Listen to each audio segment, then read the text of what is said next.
And now, where do you start? I know the majority of you are brand new to email marketing. You've never sent one before. So start by outlining your business goals. What are you looking to get out of sending marketing emails?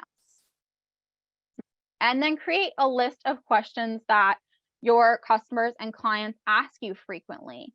And use this as your basis for your content calendar for your email marketing.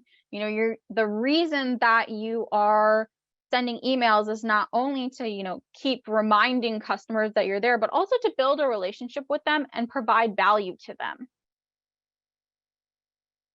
And like I said, make a content calendar.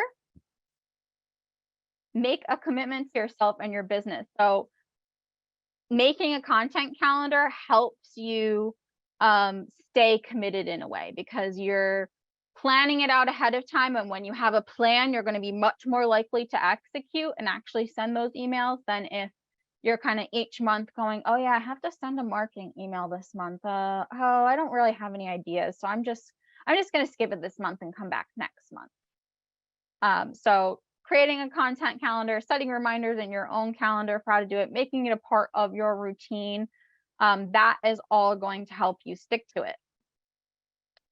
Then you're going to, pick your software, like I mentioned, do some free trials, compare different options between them, and also pricing, so that you can find what makes sense for you and your business. And then go ahead and get started. Send your first email. Play around with the templates in there.